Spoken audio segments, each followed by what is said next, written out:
Update. Would I be the a-hole if I stopped doing all favors for my ex since he refused to do one for me?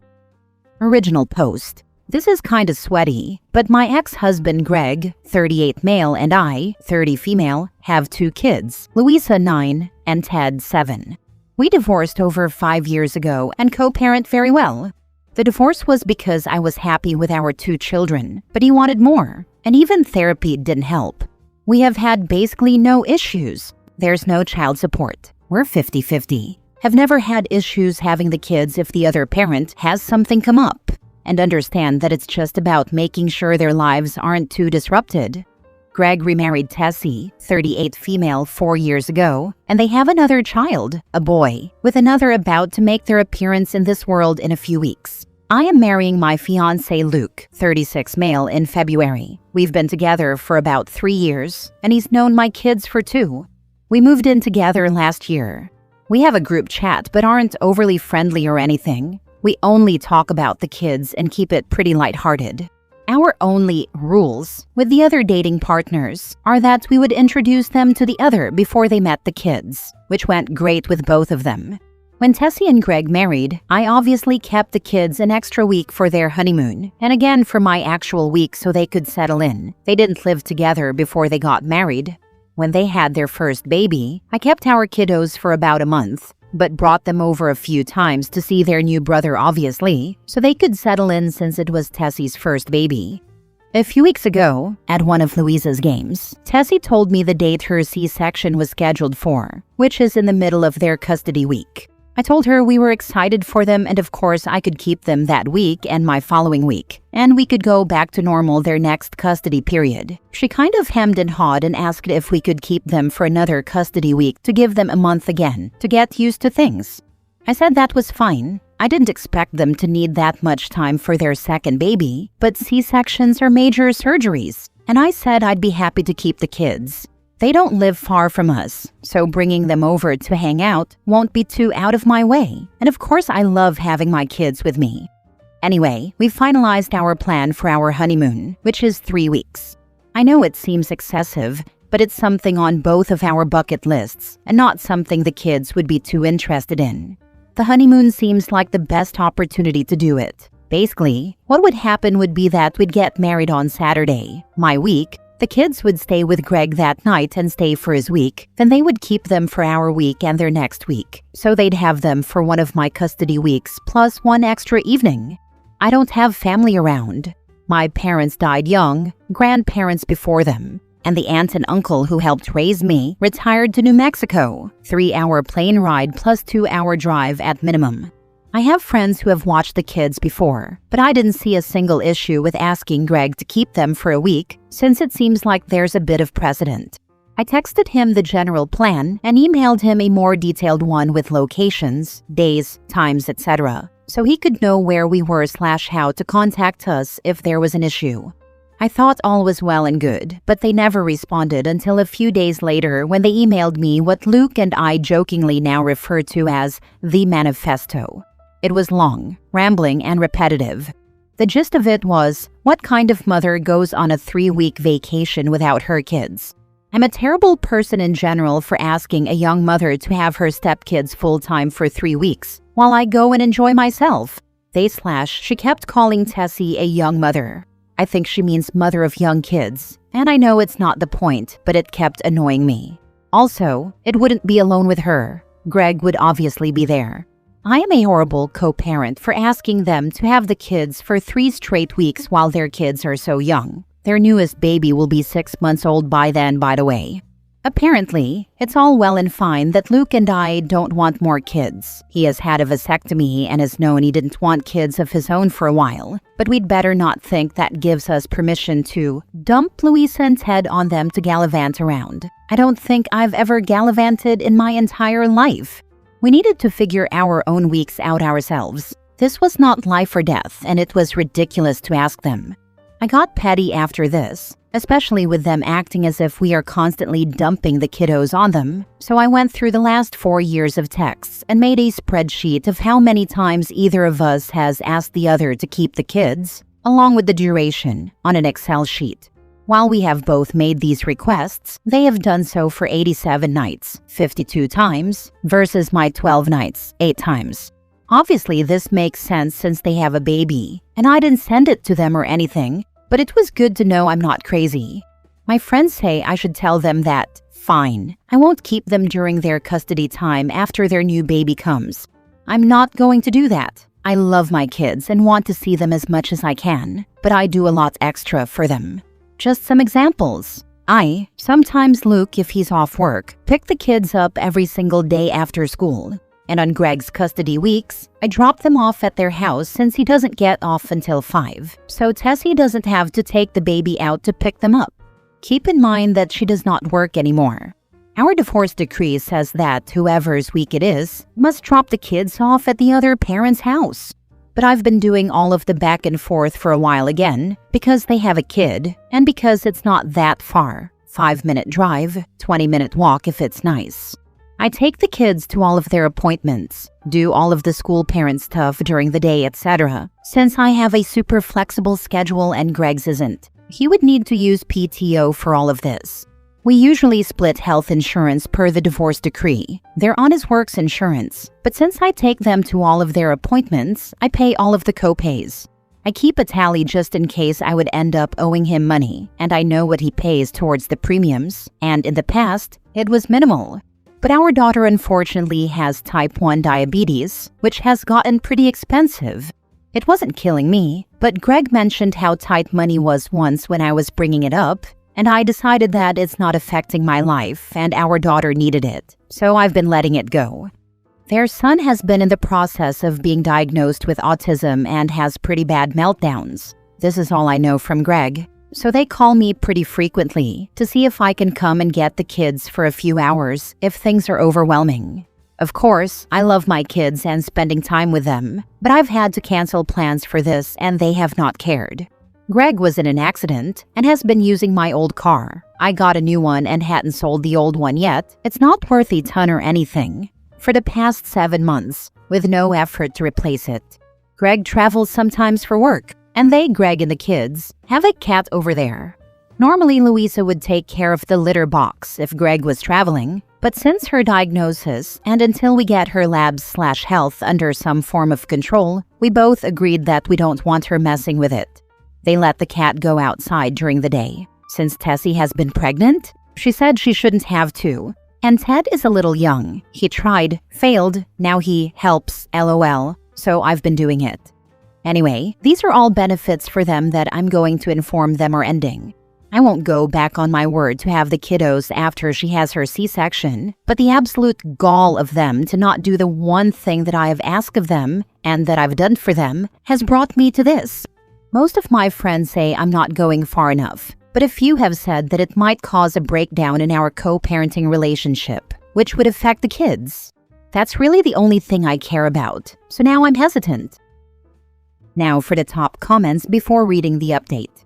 Honestly, I would send an email with a spreadsheet, pretty badass in my opinion, and let them know that you don't appreciate their ungrateful attitude and that you are more than happy to go by the parenting agreement going forward. People want to be petty and ungrateful, and so do I, LOL. I just feel like the best thing for my kids is to have a good co-parenting relationship. My friend's parents were divorced and they did not get along and they made her childhood miserable. It's not their fault we didn't work out, and I want to do everything I can to make their lives not that much harder. But I agree, I need to stop being so accommodating. It will be a horrible wake-up call, and I just don't want them to make my kids' lives worse. Not the a-hole. Don't let anyone walk over you. They said you were dumping the kids on them when they were doing exactly the same. I just hated the word dumping, as if my kids aren't a delight to be around. I mean, for their parents, I'm not one of those crazy moms or anything. I just can't imagine saying they were dumped on me. Now for the update. Hey everyone, I don't know how to link on mobile, so my last post is in my profile. I got way too overwhelmed with the responses, but like I thought, I was completely being taken advantage of, and the friends telling me to let it go can suck it. Joke, I know where they were coming from. They were just wrong. And Greg and Tessie do need to be introduced to my good friend reality. One thing I didn't mention in my last post is that Greg and I have a long history. I've known him forever since we moved to his mom's neighborhood when I was 4. We were always friendly, and then we started hooking up when I was in college and I got pregnant. In his defense, he 100% stood up, married me, took care of us, paid for everything while I finished school, and even paid for my college. But even before all that, he's always been a great guy and my friend. I know it seems like I was being taken advantage of, but of course, over the years, people probably thought I was taking advantage of him before I started making the big bucks. It was me who filed for divorce. He said he could probably go to therapy and find a way to make it work, but I knew I couldn't ask him to do that. And there has been reciprocity in other ways. After we divorced, he definitely helped me a lot in setting up my new home before Luke and I got together.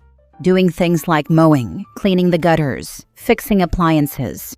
Obviously, those things don't happen anymore, but I'm just saying it hasn't always been me doing everything. Finally, all of this has not been thankless. Up until the manifesto, they were incredibly and vocally grateful and appreciative. Doing things for appreciative people is great and makes me feel good. Unfortunately, now that we are living in the post-manifesto era, I don't get any joy from helping them out like I used to.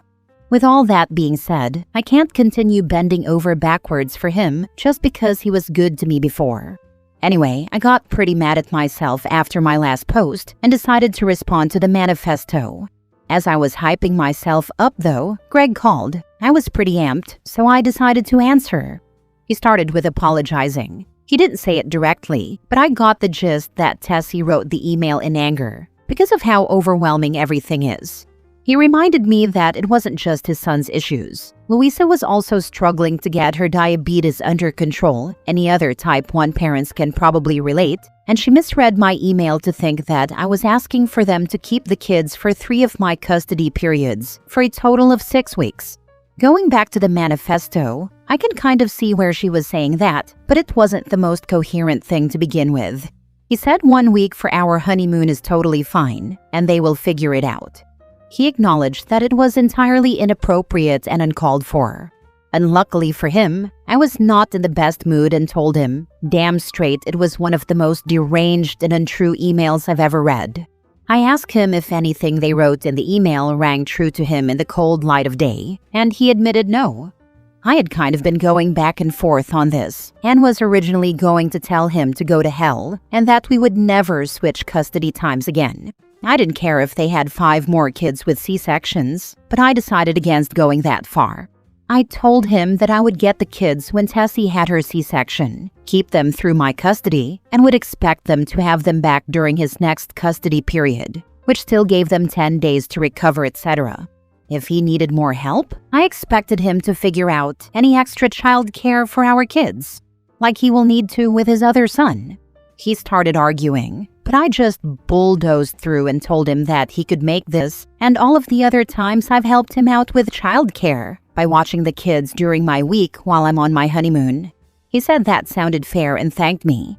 But I told him that the email was so far out of line that any and all extras I've been doing were over immediately. He could either find a new carpool, no bus, private school, or I would keep picking the kids up from school, but he or Tessie could get them from my home during their weeks. If they are unable to care for the children due to their son's meltdowns or their new baby, I would be willing to help them, but warned them that due to their accusations, I would start tracking this, and if I thought it was becoming an issue, I would file for primary custody. I asked him if that would help. He could have the kids every other weekend. I wouldn't demand child support in light of his very difficult situation, even though I know I could, and he insisted that wasn't necessary, that it was on them to figure things out. He really didn't have a lot to say back to any of this, and apologized again. I told him that it wasn't impossible to rebuild the trust we've had in the past, but it was going to take a lot of time and hard work on his and his wife's part because I was done putting in so much just to get attacked. He promised he understood and that he'd figure everything else out. I told him that since this was another verbal, aka not legally binding agreement, the first time either of them slips up, makes outrageous demands, or says anything remotely close to what she wrote in that email, I would bring down the hammer, because due to the attacks on my character, I now had a lawyer on retainer. Hadn't met with a lawyer yet, but sometimes you need to bluff. He confirmed he understood. Tessie sent me a text apology. It seems sincere, but I don't trust her. I know Greg wouldn't throw her under the bus, but the fact that she thought it was okay to send such a demeaning and demonizing email to me after all I've done for her really ruined any grace I was willing to give her. I sent her a short acknowledgement text and went on with my day. Both their lives are about to get much more difficult. If they try to put any of that discomfort or difficulty on my kids, I will move swiftly. But also, if it means that my kids get a little less at their dad's house than they do here, that's not the worst lesson for them. Their needs will always be met, I know that, and they've been in therapy for a while. So while I'm concerned that Tessie could take her frustrations out on them, I truly think they would tell me. I read so many other stories on here and realized that 2 things. So, the thing with the car, it's meant for my friend's stepdaughter for when she gets her permit. She is 15, and we all love her so much, but she has that disease that 15-year-olds get, where she really doesn't have any motivation whatsoever. So, I was talking about all this to said friend. She told her husband, and he marched upstairs and told his daughter to get dressed so she could go and take her permit test. She failed, but is going to try again next week, and he is purchasing the car next week. Greg knows he has until then to acquire a new one. And the cat isn't Tessie's cat. It was Greg's guilty divorced dad first Christmas gift, LOL. I really like the cat. She's very sweet and snuggly, and I haven't minded helping, especially since Louisa does feel bad she doesn't do it anymore. Honestly, if it wasn't for that, I probably wouldn't have agreed to help. Luckily, the induction is soon, and Greg won't be traveling for a while, so it's a moot point. Obviously, if they were to decide to get pregnant again, they would need to hire someone to do the litter box going forward. I've probably only done it 3 times, but I see that was crossing some boundaries I should have put up. I'm going to keep enjoying the life that I've worked hard to build. I know they'll always be around and in my life, and it's unfortunate for them that the choices they made got them in this situation, but they're going to have to rebuild their village. I'm excited for the wedding and especially excited to go to Japan. Those things, and of course my kiddos, are my focus going forward. Peace. Good for you. Still gracious, but much less of a doormat. I suggest that you tell them both to reread her manifesto every single time they ever think about asking you for another favor. Because they sure have burned themselves, both of them.